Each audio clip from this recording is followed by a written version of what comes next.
Middle ಈಸ್ಟ್ನಲ್ಲಿ ಹೊಸ Quad, Israel Greece ಕೂಟಕ್ಕೆ Bharat, Turkey Pak ವಿರುದ್ಧ ಡೆಡ್ಲಿ ಜಾಲ.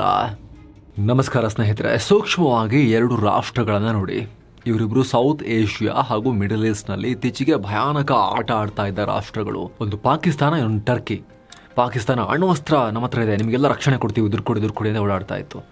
ಈ ಟರ್ಕಿ ಸೇನೆ ಹೆಸರಲ್ಲಿರೋ ಉಗ್ರರ ಕೈಗೆಲ್ಲ ಶಸ್ತ್ರಾಸ್ತ್ರ ಕೊಟ್ಕೊಂಡು ಓಡಾಡ್ತಾ ಇತ್ತು. ಇತ್ತೀಚೆಗೆ ಇಸ್ಲಾಮಿಕ್ ನ್ಯಾಟೋ ಕಟ್ಟೋದಕ್ಕೆ ಜೋರಾಗಿ ಕೆಲಸ ಕೂಡ ಮಾಡ್ತಾ ಇದ್ರು. ಭಾರತ, ಇಸ್ರೇಲ್, ಗ್ರೀಸ್ ಎಲ್ಲರ ವಿರುದ್ಧ ಗೇಮ್ ಮಾಡ್ತಾ ಇದ್ರು. ಈಗ ಇವರ ದಾಳಕ್ಕೆ ಹೊಸ ಪ್ರತಿದಾಳ ಉರುಳೋಕ್ ಶುರುವಾಗಿದೆ. ಮಿಡಲ್ ಈಸ್ಟ್ ನಲ್ಲಿ ಹೊಸ ಚಕ್ರ ವ್ಯೂಹದ ರಚನೆ ಆಗ್ತಾ ಇದೆ.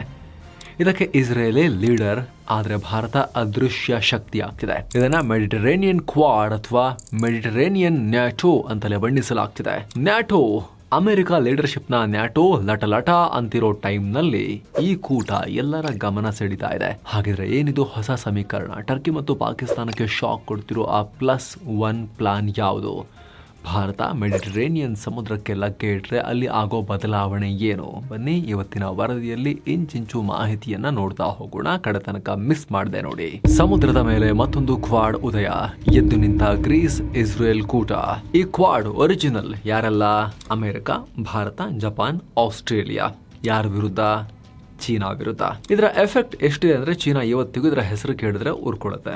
ಪರೋಕ್ಷವಾಗಿ ನಮ್ಮ ಹತ್ರಕ್ಕೊಂದು ನ್ಯಾಟೋ ತರ್ತಾ ಇದ್ದಾರೆ ಅಂತ ಬಾಯಿ ಬಡ್ಕೊಳ್ಳುತ್ತೆ. ಇಲ್ಲಿ ಭಾರತ ಒಂದು ರಾಷ್ಟ್ರ ಇಲ್ಲದೆ ಹೋಗಿದ್ದಿದ್ರೆ ಆಲ್ರೆಡಿ ಇದು ಸೇನಾಕೂಟವಾಗಿ ಬದಲಾಗಿರ್ತಾ ಇತ್ತು.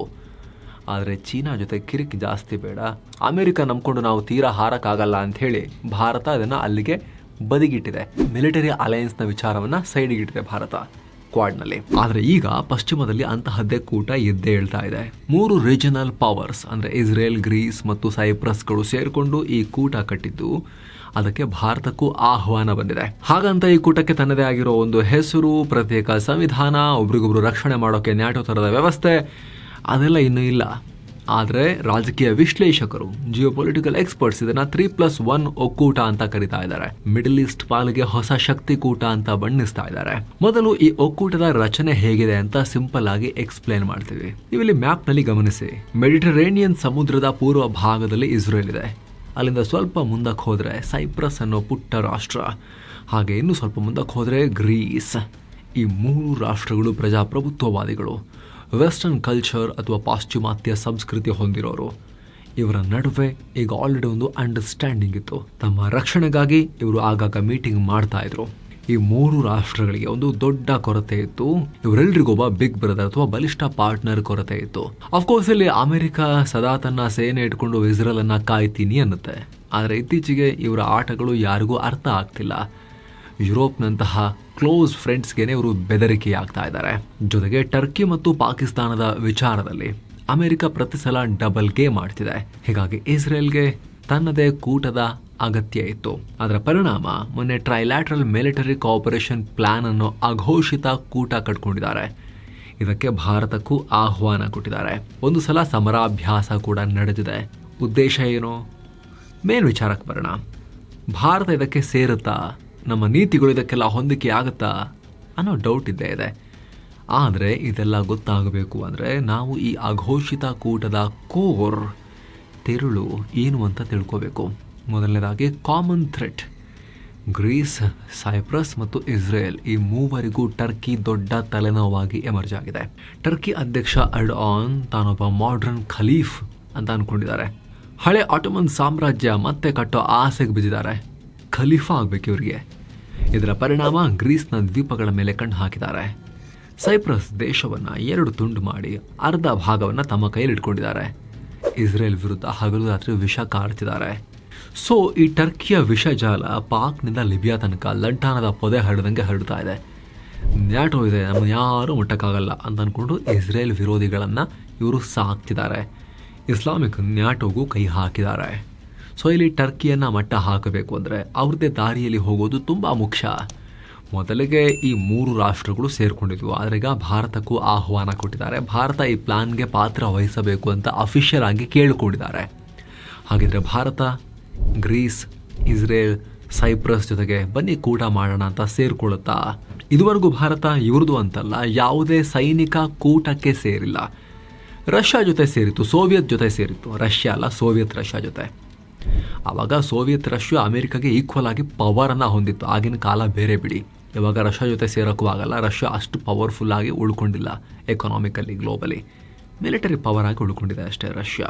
ಸೊ ಸೋವಿಯತ್ ರಷ್ಯಾ ಪತನ ಆದಮೇಲೆ ರಷ್ಯಾದೊಂದಿಗೂ ಕೂಡ ಮಿಲಿಟರಿ ಒಪ್ಪಂದ, ಮಿಲಿಟರಿ ಕೂಟ ಇಲ್ಲ. ನಮ್ಮ ರಕ್ಷಣೆ ನೀವು ಬರಬೇಕು, ನಿಮ್ಮ ರಕ್ಷಣೆಗೆ ನಾವು ಬರ್ತೀವಿ, ಆ ಥರದ ಕೂಟ ಇವಾಗಿಲ್ಲ. ಪುಟಿನ್ರ ರಷ್ಯಾದೊಂದಿಗೆ ಇವಾಗಿಲ್ಲ, ಅಂಥ ಸಂಬಂಧ ಇಲ್ಲ. ಒಪ್ಪಂದ ಒಂದು ಆಗಿದೆ ಅದಾದಮೇಲೂ ಕೂಡ, ಆದರೆ ಅದರಲ್ಲಿ ಆರ್ಟಿಕಲ್ಗಳು ಅಷ್ಟೊಂದು ಸ್ಟ್ರಾಂಗ್ ಇಲ್ಲ, ವೀಕ್ ಇದ್ದಾವೆ. ಸೇನಾ ಸಂಬಂಧ ನೇರವಾಗಿ ನಿಂಪರ ನಾವು ನಂಪರ ನೀವು ಬರೋ ಥರ ಇಲ್ಲ ಈಗ ರಷ್ಯಾ ಮತ್ತು ಭಾರತದ ನಡುವೆ. ಸೊ ಸೋವಿಯತ್ ರಷ್ಯಾದೊಂದಿಗೆ ಒಂದ್ಸಲ ಸೇರ್ಕೊಂಡಿದ್ದು ಬಿಟ್ಟರೆ ಬೇರೆ ಯಾರೊಂದಿಗೂ ಭಾರತ ಸೇನಾ ಒಪ್ಪಂದ ಮಾಡಿಕೊಂಡು ನಿಮ್ಮ ರಕ್ಷಣೆ ನಾವು ನಮ್ಮ ರಕ್ಷಣೆ ನೀವು ಸೇನಾ ಕೂಟ ಅಂತ ಸೇರ್ಕೊಂಡಿಲ್ಲ. ಅದರ ಬದಲಿಗೆ ಭಾರತ ಏನು ಮಾಡ್ಕೊಳ್ತಾ ಇದೆ, ರಕ್ಷಣಾ ಸಹಕಾರಗಳನ್ನು ಹೊಂದಿದೆ. ಶಸ್ತ್ರಾಸ್ತ್ರ ನಾವು ಪರ್ಚೇಸ್ ಮಾಡ್ತೀವಿ, ನೀವು ಪರ್ಚೇಸ್ ಮಾಡಿ, ಬನ್ನಿ ಜಾಯಿಂಟ್ ಡೆವಲಪ್ಮೆಂಟ್ ಮಾಡೋಣ. ಫ್ರಾನ್ಸ್ ಒಟ್ಟಿಗೆ, ರಷ್ಯಾ ಒಟ್ಟಿಗೆ, ಅಮೇರಿಕಾದೊಂದಿಗೂ ಕೂಡ ಈ ಥರದ್ದೆಲ್ಲ ಕೋಆಪರೇಷನ್ ಇದೆ ಭಾರತಕ್ಕೆ. ಹಾಗಾಗಿ ನೇರವಾಗಿ ಕೂಟ ಸೇರಿ ನಿಮ್ಮ ರಕ್ಷಣೆಗೆ ನಾವು ನಮ್ಮ ರಕ್ಷಣೆಗೆ ನೀವು ಅಂತ ಭಾರತ ಹೇಳದೆ ಹೋದರೂ ಕೂಡ ಸೇನಾ ಕೋಆಪರೇಷನನ್ನು ಭಾರತ ಹೊಂದಬಹುದು. ಈ ರಾಷ್ಟ್ರಗಳಿಗೆ ಬೇಕಾದ ಶಸ್ತ್ರಾಸ್ತ್ರಗಳನ್ನು ಭಾರತ ಉತ್ಪಾದನೆ ಮಾಡಿ ಸಪ್ಲೈ ಮಾಡಬಹುದು ಅಂತ ತಜ್ಞರು ಹೇಳ್ತಾ ಇದ್ದಾರೆ. ಆಲ್ರೆಡಿ ಮಿಡಲ್ ಈಸ್ಟ್ನಲ್ಲಿ ಭಾರತದ ಹಿತಾಸಕ್ತಿಗಳ ವಿರುದ್ಧ ಟರ್ಕಿ ಕೆಲಸ ಮಾಡ್ತಾ ಇದೆ. ಅದಕ್ಕೆ ಪಾಕ್ ತುತ್ತೂರಿ ರಾಗವನ್ನು ಹಾಡಿ ಕುಣಿತಾ ಇದೆ. ಸೊ ಮೊದಲಿಂದಲೂ ಇಂಥ ಒಂದು ಕೂಟ ಕಟ್ಟಬೇಕು ಅನ್ನೋ ನಿರೀಕ್ಷೆ ಇತ್ತು. ಆದರೆ ಈ ಕೂಟ ಘೋಷಿತವಾಗಿ ಎದ್ದು ನಿಂತಿದೆ ಈಗ. ಅಲ್ಲಿಗೆ ಭಾರತವು ಸೇರಿಕೊಂಡರೆ ಡೈರೆಕ್ಟ್ಲಿ ಅಥವಾ ಇಂಡೈರೆಕ್ಟ್ಲಿ ಕೂಟಕ್ಕೆ ಸಿಕ್ಕಾಪಟ್ಟೆ ಬಲ ಬರುತ್ತೆ. ಟರ್ಕಿ ಮತ್ತು ಪಾಕಿಸ್ತಾನದ ಎದುರಿಗೆ ದೊಡ್ಡ ಶಕ್ತಿ ಎದುರಾಗುತ್ತೆ. ಒಂದು ವೇಳೆ ಸ್ನೇಹಿತರೆ 3 ರಾಷ್ಟ್ರಗಳೊಂದಿಗೆ ಭಾರತವು ಸೇರಿಕೊಂಡ್ರೆ ಭಾಗದಲ್ಲಿ ದೊಡ್ಡ ಶಕ್ತಿಯ ಉಗಮ ಆಗುತ್ತೆ. ಮೊದಲನೇದು ಜಿಯೋಗ್ರಫಿ. ಗ್ರೀಸ್ ಮತ್ತು ಸೈಪ್ರಸ್ ಚಿಕ್ಕ ರಾಷ್ಟ್ರಗಳಾದರೂ ನೆಗ್ಲೆಕ್ಟ್ ಮಾಡುವಷ್ಟು ವೀಕ್ ಅಲ್ಲ. ಪ್ರಪಂಚದಲ್ಲಿ ಆಯಕಟ್ಟಿನ ಜಾಗದಲ್ಲಿದ್ದಾರೆ. ಈ ಮೆಡಿಟರೇನಿಯನ್ ಸಮುದ್ರ ಪ್ರಪಂಚದ ವ್ಯಾಪಾರ ಮತ್ತು ಸ್ಟ್ರಾಟಜಿಕ್ ವಿಚಾರಗಳಿಗೆ ಸಂಬಂಧಪಟ್ಟಂತೆ ಪ್ರಧಾನ ಪಾತ್ರ ವಹಿಸುತ್ತೆ. ಮ್ಯಾಪ್ನಲ್ಲಿ ನೋಡ್ತಾ ಇದ್ದೀರಿ ಜಾಗ. ಸೊ ಇವುಗಳು ಅಲ್ಲಿ ಕಾವಲು ಗೋಪುರಗಳ ಹಾಗೆ ನಿಂತ್ಕೊಂಡಿರೋ ರಾಷ್ಟ್ರಗಳು. ಸೊ ಟರ್ಕಿ ಮತ್ತು ಅವರ ಗುಂಪನ್ನು ಕೌಂಟರ್ ಮಾಡಬೇಕು ಅಂದರೆ ಇಲ್ಲಿ ಬಲ ಇರೋದು ಮುಖ್ಯ, ಇಲ್ಲಿ ಉಪಸ್ಥಿತಿ ಇರೋದು ಮುಖ್ಯ. ಅದಕ್ಕೆ ತಕ್ಕಂತೆ ಇಸ್ರೇಲ್ ಅನ್ನೋ ಟೆಕ್ನಾಲಜಿಕಲ್ ಸೂಪರ್ ಪವರ್ ಮತ್ತು ಭಾರತ ಅನ್ನೋ ದೈತ್ಯ ಸ್ಕೇಲ್ ಹೊಂದಿರೋ ರಾಷ್ಟ್ರಗಳು. ಇವೆರಡೂ ಕೂಡ ಆ 2 ರಾಷ್ಟ್ರಗಳೊಂದಿಗೆ ಸೇರಿಕೊಂಡಾಗ ಇಸ್ರೇಲ್ನ ಮಿಲಿಟರಿ ಟೆಕ್ನಾಲಜಿ ಮತ್ತು ಅಗ್ರೆಷನ್ ಮತ್ತು ಭಾರತದ ಮಿಲಿಟರಿ ಮತ್ತು ಡಿಪ್ಲೊಮಸಿ, ರಾಜತಾಂತ್ರಿಕ ವಿಚಾರಗಳಲ್ಲಿ ಇರುವಂಥ ರೀಚ್, ಇದೆಲ್ಲ ಸೇರಿಕೊಂಡಾಗ ಟರ್ಕಿಯ ಅಬ್ಬರ ಮಸಕಾಗುತ್ತೆ ಅವಾಗ. ಹಾಗೆ ನೋಡಿದ್ರೆ ಈಗ ಆಲ್ರೆಡಿ ಭಾರತ ಈ 3 ರಾಷ್ಟ್ರಗಳೊಂದಿಗೆ ಬಹಳ ಚೆನ್ನಾಗಿರೋ ಸಂಬಂಧವನ್ನು ಆಲ್ರೆಡಿ ಹೊಂದಿದೆ. ಇಸ್ರೇಲ್ ಜೊತೆಗಿನ ಸಂಬಂಧ ಬಿಡಿಸಿ ಹೇಳಬೇಕು ಅಂತಿಲ್ಲ, ಹಳೆಯದು. ಇಂಟೆಲಿಜೆನ್ಸ್ನಿಂದ ಏರ್ ಡಿಫೆನ್ಸ್ ತನಕ ಎಲ್ಲದರಲ್ಲೂ ಜೊತೆಯಾಗಿದ್ದಾರೆ. ಗ್ರೀಸ್ ಮತ್ತು ಸೈಪ್ರಸ್ಗೆ ಭಾರತ ಲಾಂಗ್ ರೇಂಜ್ ಮಿಸೈಲ್ ಮಾರೋ ಬಗ್ಗೆ ಪ್ಲಾನ್ ಹಾಕಿದೆ. ಇದ್ರ ಜೊತೆ ನೆಕ್ಸ್ಟ್ ಸ್ವಲ್ಪ ಸಮರಾಭ್ಯಾಸ ಮಾಡಿಕೊಂಡು ಇಂಟೆಲಿಜೆನ್ಸ್ ಶೇರಿಂಗ್ ಎಲ್ಲ ಮಾಡೋಕೆ ಶುರು ಮಾಡಿದ್ರೆ ಟರ್ಕಿಯನ್ನು ಅದ್ಭುತವಾಗಿ ಕೌಂಟರ್ ಮಾಡ್ಬೋದು. ಅಷ್ಟು ಮಾತ್ರ ಅಲ್ಲ, ಈ ಕೂಟ ಸೇರಿದರೆ ಭಾರತಕ್ಕೆ ಕನೆಕ್ಟಿವಿಟಿ ಕೂಡ ಚೆನ್ನಾಗಾಗುತ್ತೆ. ನಮ್ಮ ದಾರಿ ಇನ್ನಷ್ಟು ಭದ್ರ ಆಗುತ್ತೆ. ನಾವು ಯುರೋಪ್ಗೆ ಸರಕುಗಳನ್ನು ಕಳಿಸಬೇಕು ಅಂದರೆ ಇಷ್ಟು ದಿನ ಸೋಯಸ್ ಕಾಲುವೆ ಬಿಟ್ಟರೆ ಬೇರೆ ದಾರಿ ಇರ್ತಾ ಇರಲಿಲ್ಲ. ಆದರೆ ಕೆಂಪು ಸಮುದ್ರದಲ್ಲಿ ಹುತಿ ಬಂಡುಕೋರರ ದಾಳಿಯ ಕಾಟ ಇದೆ. ಇದೇ ಕಾರಣಕ್ಕೆ ಭಾರತ ಮೆಡಿಟರೇನಿಯನ್ ಸಮುದ್ರದ ಮೂಲಕ ಯುರೋಪ್ ಕಾರಿಡಾರ್ ಅನ್ನ ಟಚ್ ಮಾಡೋ, ಅಲ್ಲಿ ಕನೆಕ್ಟಿವಿಟಿ ಹೊಂದೋ ಪ್ಲಾನ್ ಆಲ್ರೆಡಿ ಹಾಕಿದೆ. ಅದಕ್ಕೋಸ್ಕರನೇ ಈಗಾಗಲೇ ಇಸ್ರೇಲ್ನ ಹೈಫಾ ಬಂದರು ಭಾರತದ ಅದಾನಿ ಗ್ರೂಪ್ ತಗೊಂಡು ಅಲ್ಲಿ ಡೆವಲಪ್ ಮಾಡಿ ನಡೆಸ್ತಾ ಇದೆ. ಅಲ್ಲಿಂದ ಮೆಡಿಟರೇನಿಯನ್ ಸಮುದ್ರ ದಾಟಿ ಗ್ರೀಸ್ನ ಪೆರೇಯಸ್ ಬಂದರಿಗೆ ತಲುಪುತ್ತೆ. ಒಮ್ಮೆ ಗ್ರೀಸ್ ತಲುಪಿದ್ರೆ ಸಾಕು, ಇಡೀ ಯುರೋಪ್ ಮಾರ್ಕೆಟ್ ನಮ್ಮ ಕೈಗೆ ರೀಚ್ ಆದ ಹಾಗೆ, ಎಟಕಿದ ಹಾಗೆ. ಸೊ ಇದು ಚೀನಾದ ಬೆಲ್ಟ್ ಆ್ಯಂಡ್ ರೋಡ್ ಇನಿಷಿಯೇಟಿವ್ಗೆ ಪರ್ಯಾಯವಾಗಿ ನಾವು ನಮ್ಮದೇ ಒಂದು ರೂಟನ್ನು ಫೈನಲೈಸ್ ಮಾಡ್ಕೊಂಡಂಗೂ ಕೂಡ ಆಗುತ್ತೆ. ಜೊತೆಗೆ ವಿರೋಧಿಗಳನ್ನ ಕಟ್ ಹಾಕೋಕ್ಕೂ ಹೆಲ್ಪ್ ಮಾಡುತ್ತೆ. ಎಲ್ಲ ಕಾರಣಗಳಿಂದ ಈ ಹೊಸ ಗ್ರೂಪಿಂಗ್ ಮಹತ್ವ ಪಡ್ಕೊಳ್ತಾ ಇದೆ. Israel, Greece, Cyprus plus Bharat ಅವರ ಆಹ್ವಾನ ಕೊಟ್ಟಿರೋದು.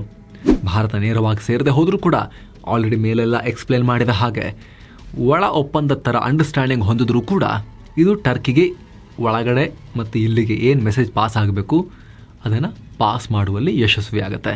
ಅಷ್ಟು ಮೂರ್ಖ ದಡ್ಡ ಅಲ್ಲ. ಓಪನ್ ಆಗಿ ಒಪ್ಪಂದ ಮಾಡಿಕೊಳ್ಳದೆ ಹೋದರೂ ಕೂಡ ಸಹಕಾರ ಅಂತ ಹೇಳಿದ್ರೆ ಸಾಕು, ಟರ್ಕಿಗೆ ಮೆಸೇಜ್ ಕಮ್ಯುನಿಕೇಟ್ ಆಗುತ್ತೆ. ಇದಕ್ಕೆ ಸಂಬಂಧಪಟ್ಟಂತೆ ನಿಮಗೇನು ಅನಿಸುತ್ತೆ ಕಾಮೆಂಟ್ ಮಾಡಿ ತಿಳಿಸಿ. Thank you so much.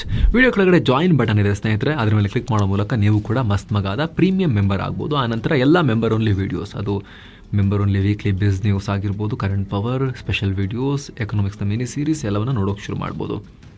ಆಸಕ್ತರು ಜಾಯಿನ್ ಬಟನ್ ಚೆಕ್ ಮಾಡಿ. ಮತ್ತೆ ಭೇಟಿ ಆಗ್ತಿರೋಣ ಸ್ನೇಹಿತರೆ. ನಮಸ್ತೆ.